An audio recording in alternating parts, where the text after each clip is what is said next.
This is the Heart Ranch Talking Billboard, talking about the biggest private collection of antique autos in the world. Just ahead at Pioneer Auto in Murdo. Antique children's toys, jukeboxes, Zeichner rocks and gems, a complete antique town, and even Elvis Presley's personal motorcycle, all there at incredible Pioneer Auto. The Pioneer Auto Museum is no secret to anyone who's traveled the interstate, but what gets people off the interstate and into the museum? And why is it in Murdo in the first place? To answer those questions, we got off the interstate and asked. Our family had always been interested in the automotive industry. My dad was a Chevy dealer, and I've been a Ford dealer, and years ago we just started collecting things and bringing them back. We started that in about 53. Always interested in history and automobiles, you know, being in a car dealership and things, and it just was a natural progression. Why Murdo? Murdo is where we had the car dealership. Murdo is home. Murdo had a highway going through it, and we found that there was a lot of interest in the things, so we just opened up with that basic building with 25 cars on display in 1954. We've grown a lot. We advertised 200 cars. We have 280 in running order. There's about 400 in here. We have 37 buildings of exhibits. We try to have something for everybody so they can have fun. Before you start thinking the Pioneer Auto Museum is just cars, Geisler says there's other things to see on his 30-acre spread. You know, people have different interests, and we found out through the years that women like to look at the rocks, they like to look at the mannequins, they like to look at the glassware, they love the music boxes. We just try to entertain them and let them have fun, and that makes us happy.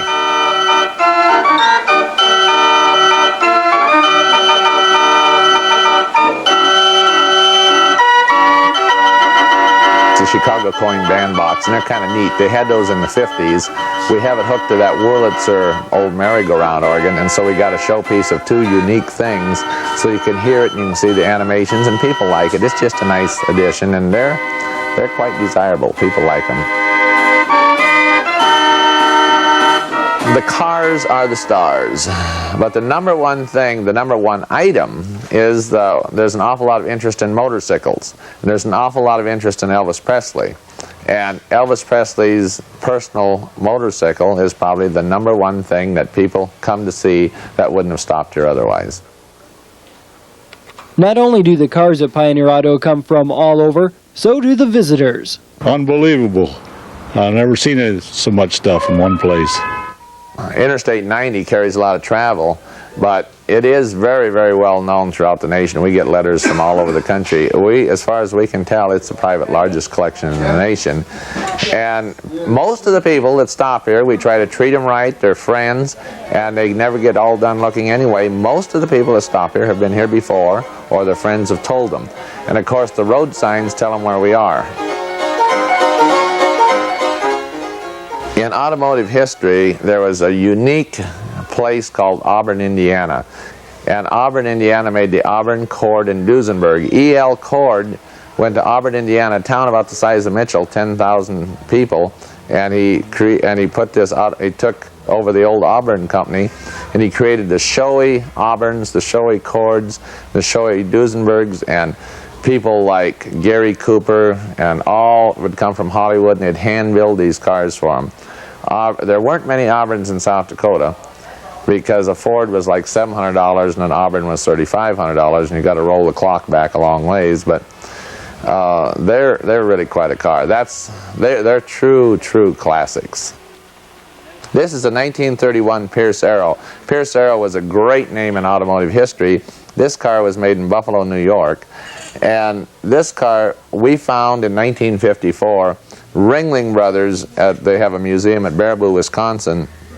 They didn't have any use for the car anymore. And it used to be the one that when the parade would come to town, the Ringling Brothers parade, this was the car that led the parade. So it has Ringling Brothers history to it.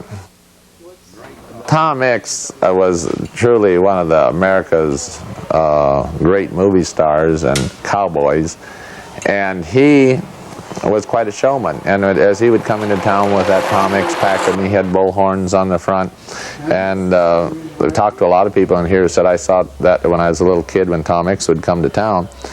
And it was a magnificent car. Imagine that cost $8,000 in 1931.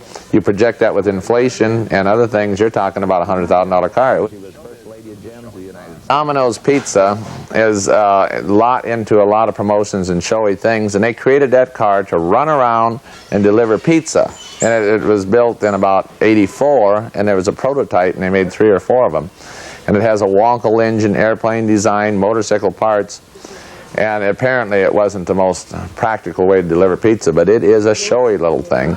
And believe it or not, I had nothing to do with it except that Domino's and Tommy Monahan, the owner of the Detroit Tigers, I had met once, and he knew about Pioneer Auto, and they absolutely painted the car all up, fixed it up, and gave it to us.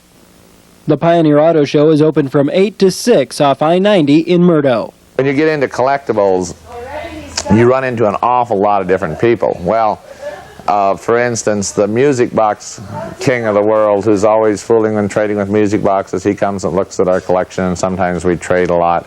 I would call that Tom Freddy from down in Iowa. The slot machine king that has a vast collection, he lives in Las Vegas now, and you just meet all these very interesting, possibly eccentric people. But they're fun. I consider them friends. From the Pioneer Auto Show in Murdo, Dave Mossner reporting for 30.